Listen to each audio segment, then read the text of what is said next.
Doctor Baba Saheb Ambedkar open university.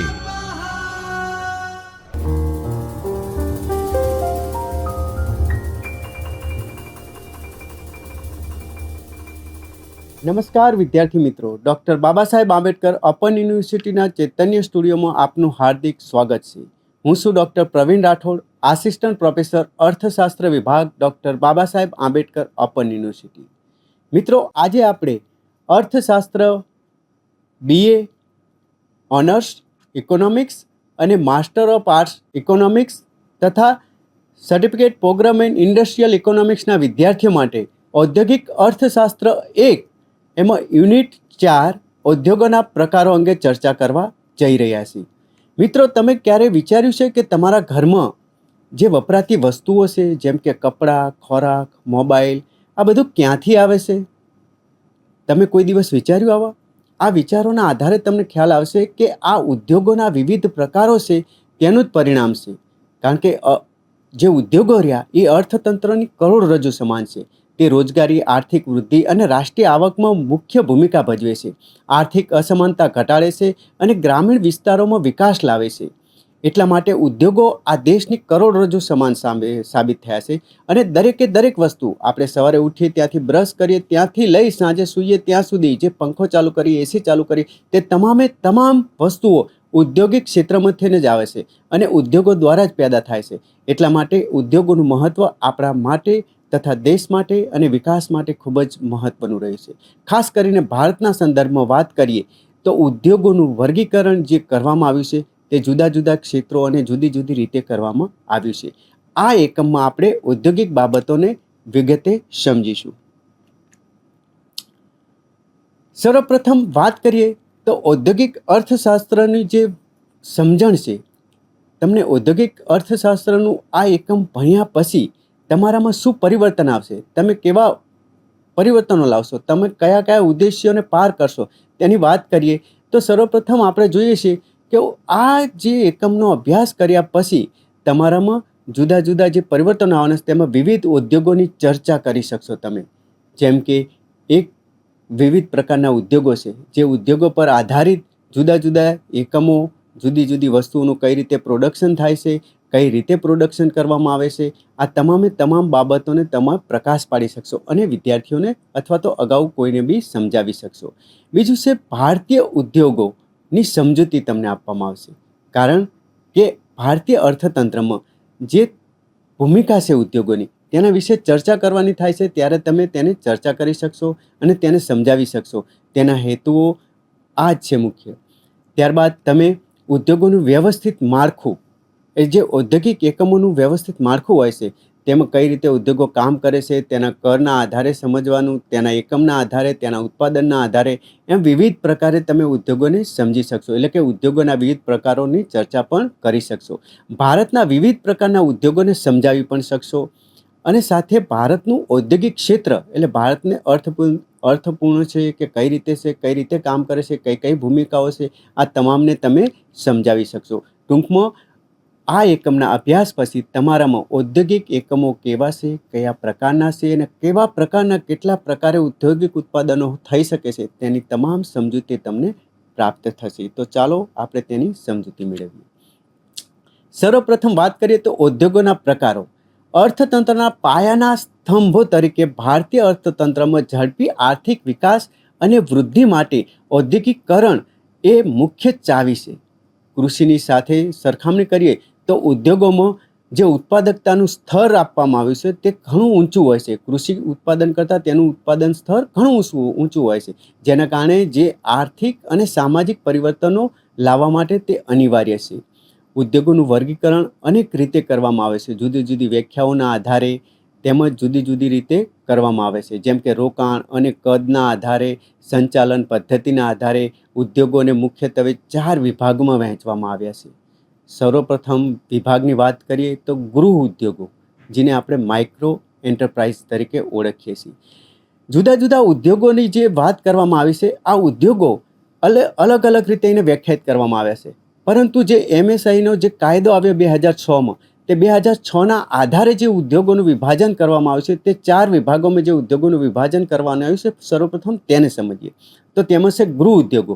ગૃહ ઉદ્યોગો એ micro ઉદ્યોગો કહેવામાં આવે છે, જેમાં 25 લાખ સુધીનું મૂડીરોકાણ કરવામાં આવે છે. એટલે કે 25 લાખ સુધીનું જો મૂડીરોકાણ થયેલું હોય તો તેને ગૃહ ઉદ્યોગ તરીકે ઓળખવામાં આવે છે અથવા ગૃહ ઉદ્યોગ કહેવામાં આવે છે. તેની બાદ આવે છે નાના પાયાના ઉદ્યોગો, એટલે કે 25 લાખથી લઈ વધારે પરંતુ 5 કરોડથી ઓછું મૂડીરોકાણ કરેલું હોય તેવા ઉદ્યોગોને નાના પાયાના ઉદ્યોગો કહેવામાં આવે છે. આ નાના પાયાના ઉદ્યોગો એટલે જુદી જુદી વસ્તુઓનું પ્રોડક્શન કરવામાં આવે છે તે ઉદ્યોગોની વાત થાય છે. મધ્યમ કદના ઉદ્યોગો જે MSMEDના એક્ટ 2006 મુજબ 5 કરોડથી વધુ અને 10 કરોડ રૂપિયાથી ઓછું રોકાણ ધરાવતા એકમોને મધ્યમ કદના ઉદ્યોગો તરીકે ઓળખવામાં આવે છે અથવા તેમને મધ્યમ કદના ઉદ્યોગો કહેવામાં આવે છે, જેમાં 10 કરોડ કરતાં ઓછું પરંતુ 5 કરોડ કરતાં વધારે રોકાણ હોય. જ્યારે મોટા પાયાના ઉદ્યોગો જે રહ્યા તે મોટા પાયાના ઉદ્યોગોમાં ખાસ કરીને જોઈએ તો જ્યાં 10 કરોડથી લઈ વધારે રોકાણ હોય, વધારે મૂડીરોકાણ થયેલું હોય, જેમાં મોટા પાયે મશીનરી હોય, જુદા જુદા પ્લાન્ટો હોય, વધુ પ્રમાણમાં એકમો મોટા પાયાનું ઉત્પાદન કરતા હોય, વધારે મોટા ઉદ્યોગોમાં વર્ગીકૃત થયેલા હોય તથા જ્યાં વિશાળ પ્રમાણમાં રોજગારી પણ ઉત્પન્ન કરી શકવામાં આવતી હોય તેવા ઉદ્યોગોને મોટા પાયાના ઉદ્યોગો તરીકે ઓળખવામાં આવે છે. ખાસ કરીને આંતરમાળખાકીય સુવિધાઓ અને મોટી સંખ્યામાં શ્રમિકો હોય છે, જેમ કે 250થી વધારે શ્રમિકો ધરાવતા ઉદ્યોગોને મોટા પાયાના ઉદ્યોગો તરીકે ઓળખવામાં આવે છે. આપણે જો વાત કરીએ તો હાલ આ જે ઉદ્યોગોની વ્યાખ્યાઓ કરવામાં આવે છે તેમાં જુદી જુદી રીતે એક્ટ તો 2006માં બની ગયો, પરંતુ ત્યારબાદ 2025, 2026 અથવા તો ભવિષ્યમાં પણ જ્યારે ઉદ્યોગોના બજેટો રજૂ થશે ત્યારે તેની વ્યાખ્યાઓમાં પરિવર્તન કરવામાં આવશે. હાલ આપણે 2 કરોડ સુધી ઉદ્યોગો ગૃહ ઉદ્યોગોને લઈ ગયા છે, તેમજ 100 કરોડથી વધારે હોય તો મોટા પાયાના ઉદ્યોગો 100 કરોડથી નાના હોય પરંતુ 50 કરોડથી ઉપર હોય તેવા ઉદ્યોગોના મધ્યમ કદના ઉદ્યોગો. આવી જુદી જુદી વ્યાખ્યાઓ તેની બદલાતી રહી છે તેના મૂડીરોકાણના આધારે. આપણે જે વાત કરી તે એક્ટમાં જે વસ્તુ થઈ છે તેની અંગે વાત કરી. હવે સર્વપ્રથમ આપણે સમજીશું ગૃહ ઉદ્યોગો. ગૃહ ઉદ્યોગો એ અને નાના પાયાના ઉદ્યોગોનું મહત્વ. ભારત જેવા શ્રમ પ્રધાન દેશમાં, એટલે કે જ્યાં કણે શ્રમનું મોટું પ્રમાણ છે, આ દેશમાં આ ઉદ્યોગોનું યોગદાન અત્યંત મહત્વનું હોય છે, કારણ કે રોજગારીનું સર્જન કરે છે. ભારતમાં જ્યાં ભારત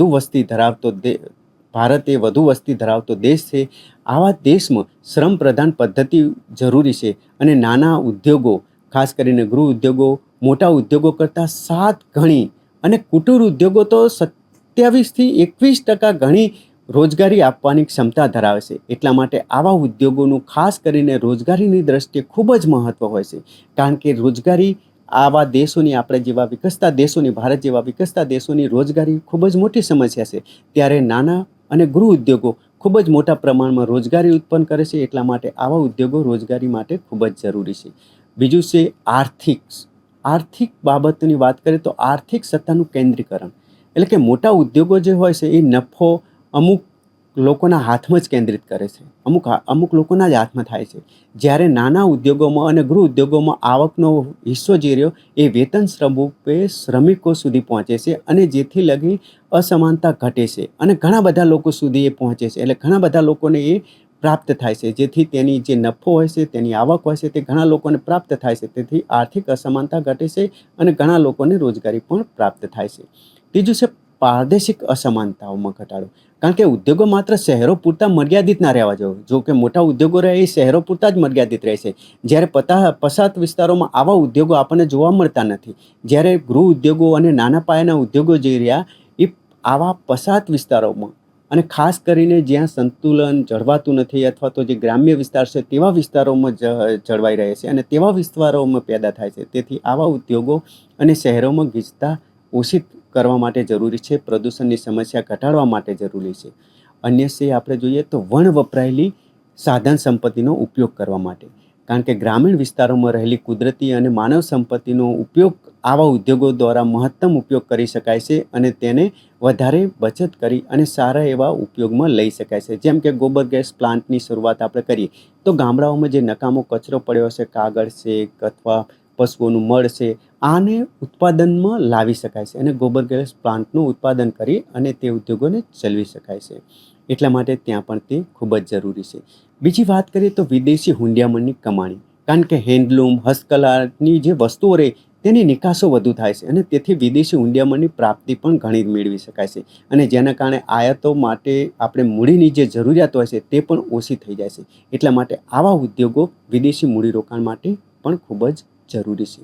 અન્ય વાત કરીએ તો સ્ત્રી સશક્તિકરણ માટે પણ આવા ઉદ્યોગો વધારે જરૂરી છે, કારણ કે સ્ત્રી સશક્તિકરણ અને વસ્તી નિયંત્રણ માટે આવા ઉદ્યોગો કઈ રીતે ઉપયોગી થાય છે? તો સ્ત્રીઓને આ ઉદ્યોગો રોજગારી પૂરી પાડે છે. ખાસ કરીને આપણે જોઈએ તો જે ગૃહ ઉદ્યોગો હોય છે, નાના પાયાના ઉદ્યોગો હોય છે, તેમાં મોટા ભાગે મહિલાઓ જ કામ કરતી હોય છે. એટલે મહિલાઓનું જીવન ધોરણ સુધરે છે, તેઓ પોતાની આવક ઊભી કરી શકે છે અને તેના કારણે જન્મદરમાં પણ ઘટાડો થાય છે, વસ્તી વૃદ્ધિ પણ ઓછી થવા માંડે છે. તેટલા માટે આવા ઉદ્યોગો ખૂબ જ જરૂરી છે. એટલા માટે નાના પાયાના ઉદ્યોગો અને ખાસ કરીને ગૃહ ઉદ્યોગો ભારત જેવા દેશ માટે અતિ મહત્વના છે. અને બીજી વાત કરીએ આપણે તો મધ્યમ કદના ઉદ્યોગોનું મહત્વ. આ ઉદ્યોગો જે રહ્યા એ મધ્યમ કદના ઉદ્યોગો એટલા માટે જરૂરી છે કારણ કે આ ઉદ્યોગો અર્થતંત્રમાં જે ઉત્પાદન અને નિકાસમાં તેમનો ખૂબ જ મહત્વનો ફાળો આપે છે. આવા ઉદ્યોગો દ્વારા આપણે જોવા જઈએ તો કુલ ઉત્પાદન જે હોય છે, તો કુલ ઉત્પાદન અને કુલ નિકાસમાં તેમનો મોટો ફાળો હોય છે, ખૂબ જ મોટો ફાળો હોય છે. કુલ ઉત્પાદનમાં ખાસ કરીને 45% જેટલી નિકાસ ઉત્પાદન તો આવા ઉદ્યોગો કરે છે, જ્યારે 40% જેટલું નિકાસોમાં યોગદાન આપે છે. એટલા માટે આવા ઉદ્યોગો પણ ખાસ જરૂરી છે. જે મોટા ઉદ્યોગો હોય છે, મધ્યમ કદના ઉદ્યોગો હોય છે, તેની કરતાં આ મધ્યમ કદના ઉદ્યોગો વધારે જરૂરી હોય છે. ખાસ કરીને આવા ઉદ્યોગોમાં જોઈએ તો ગ્રાહકોની નિકટતા વધે છે, કારણ કે નાના કદને કારણે તેઓ ગ્રાહકો સાથે સીધો સંપર્ક સાધી શકે છે અને ગ્રાહકને જેવી જરૂરિયાત હોય, તેમને જેવી વસ્તુઓ પસંદ હોય, તેમની જેવી જરૂરિયાત હોય તે મુજબ તેઓ સેવા આપી શકે છે અને વ્યક્તિગત સેવાઓ પણ આપી શકે છે અને દરેક માટે અલગ અલગ પણ ઉત્પાદન કરી શકે છે. બીજું છે, જ્યારે નાના કદના એકમો હોય ત્યારે તેમાં ઝડપી નિર્ણય શક્તિ લઈ શકાય છે, કારણ કે મોટી કંપનીઓની તુલનામાં અહીં નિર્ણયો લેવાની પ્રક્રિયા સરળ અને ઝડપી હોય છે. એટલા માટે ઝડપી થઈ શકે છે. તેમાં ટીમવર્ક અને પ્રેરણા મળે છે, કારણ કે કર્મચારીઓ સાથે સંસ્થા ભાવાત્મક રીતે જોડાયેલી હોય છે અને જે રીતે તે જોડાયેલી હોય છે તેના કારણે ઉત્પાદનમાં વધારો કરે છે અને ટીમવર્કમાં વધારો થાય છે. મોટા પાયાના ઉદ્યોગો કરતાં આવા ઉદ્યોગોની અંદર ટીમવર્કથી વધારે પ્રમાણમાં પ્રોડક્શન અને ઓછા ખર્ચે ઘણું પ્રોડક્શન કરી અને ઘણા લોકો સુધી પહોંચાડવાની ક્ષમતાઓ પણ ધરાવે છે. બીજી વાત કરીએ આપણે તો મોટા પાયાના ઉદ્યોગો, કારણ કે મોટા પાયાના ઉદ્યોગો એ દેશની આધારશિલા છે, આર્થિક પ્રગતિનો આધાર સ્તંભ છે.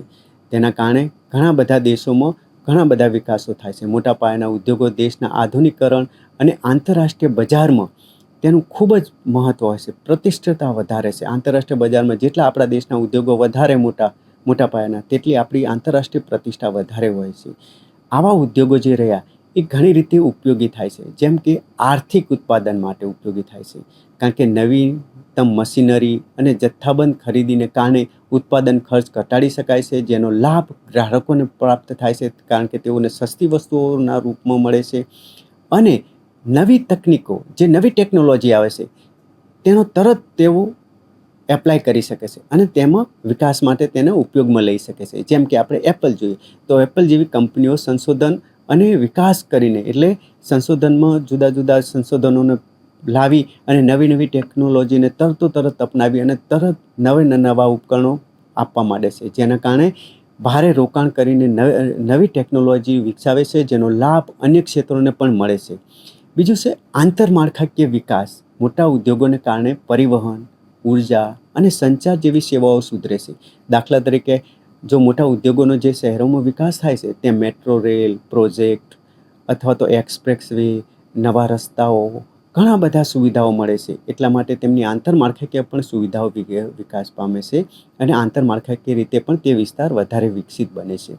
ત્યારબાદ જોઈએ તો નિકાસ ક્ષમતા તેઓની વધે છે, કારણ કે આપણે વાત કરીએ તો BMW જેવી જે કંપનીઓ રહી એ મોટી કંપનીઓ જો વિશ્વભરમાં પોતાની નિકાસ વધારે તો દેશને તેની નિકાસનો લાભ મળે છે. જેમ કે આપણા દેશમાં મારુતિ સુઝુકીનું પ્રોડક્શન કરવામાં આવે છે ગુજરાતમાં, અને ત્યાંથી તેને વિદેશોમાં વેચવામાં આવે છે. તેના કારણે વિદેશી હુંડિયામણ પણ પ્રાપ્ત થાય છે, અને આથી આર્થિક સ્થિરતા આપણી મજબૂત બને છે. આમ દેશના આર્થિક સ્થિતિને મજબૂત કરવા માટે આવા ઉદ્યોગો ખૂબ જ જરૂરી હોય છે, અને આવા ઉદ્યોગો દ્વારા જ તેઓને વધારે પ્રાપ્ત અને વધારે મજબૂતાઈથી આપણે રજૂ કરી શકીએ છીએ. દેશની આર્થિક પરિસ્થિતિને સુધારી શકાય છે અને આર્થિક રીતે સદ્ધરતા પ્રાપ્ત કરી શકાય છે. વિદેશી હુંડિયામણની આપણે જરૂરિયાત હોય તેટલું આપણને પ્રાપ્ત પણ થઈ શકે છે.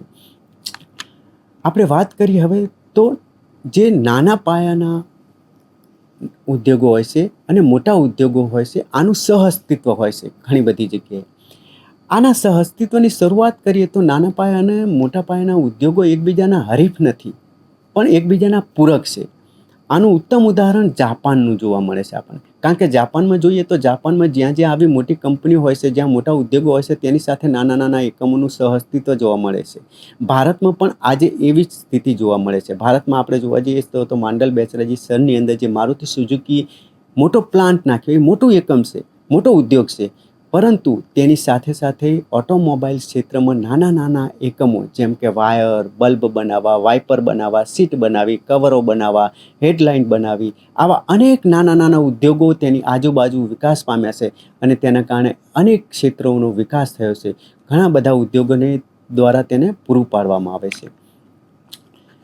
ત્યારબાદ જોઈએ તો નાના પાયાના જે ઉદ્યોગો હોય છે તેના કારણે મોટા પાયાના ઉદ્યોગોને પોતાની જરૂરિયાત મુજબનો માલ મળી રહે છે. જેમ કે મારુતિ સુઝુકીની વાત કરીએ તો મારુતિ સુઝુકીની અંદર જો સીટ કવર જોતા હોય, સીટ જોતી હોય, હેડલાઇન જોતી હોય, તો તમામ વસ્તુઓ, જે નાની નાની વસ્તુઓ જોતી હોય તે આજુબાજુના નાના ઉદ્યોગો એકમો તૈયાર કરે છે અને મારુતિ સુઝુકીના મોટા એકમોને આપે છે. તેથી તેના કારણે મારુતિનું અકબત કરી અને મારુતિનું પ્રોડક્શન થાય છે. એટલા માટે એકબીજાના પૂરક છે, હરીફ નથી. સર્વાંગી વિકાસનો માર્ગ છે ઉદ્યોગો. ખાસ કરીને આપણે જોવા જઈએ તો નાના પાયાના જે ઉદ્યોગો છે તે ગ્રામીણ રોજગારી માટે શ્રેષ્ઠ છે, જ્યારે મોટા ઉદ્યોગો છે તકનીકી પ્રગતિ અને નિકાસો માટે અનિવાર્ય છે.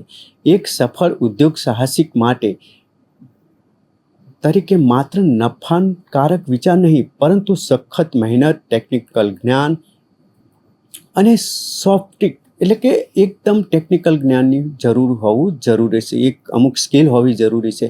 આ તમામે તમામ ખૂબ જ જરૂરી જોવા મળે છે આપણને.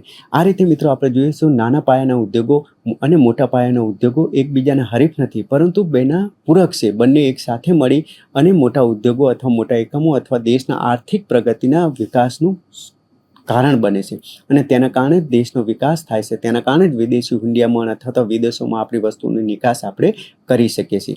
સાથે સાથે આપણે જોઈએ છીએ તો જે ગૃહ ઉદ્યોગો હોય છે તેના કારણે પણ, કારણ કે ઘણી બધી આપણી એવી ગૃહ ઉદ્યોગોની પ્રોડક્ટ્સો છે જેને વિદેશમાં આપણે વેચી અને તેમાંથી પણ આપણે વિદેશી હુંડિયામણ કમાઈ શકીએ છીએ. આમ આ દરેક ઉદ્યોગો માટે જે સ્કિલ ડેવલપમેન્ટ અને જે સ્કિલની જરૂર પડે છે તે આપણે જરૂરી સ્કિલ વિકસાવવી પડે છે, અને આ વિકસાયા પછી જ આપણને ઔદ્યોગિક ક્ષેત્રમાં સફળતા મળે છે. મિત્રો, આજે આપણે અહીંયા અટકીએ છીએ. વધારે વિગતો માટે આપણે SLM વાંચીશું.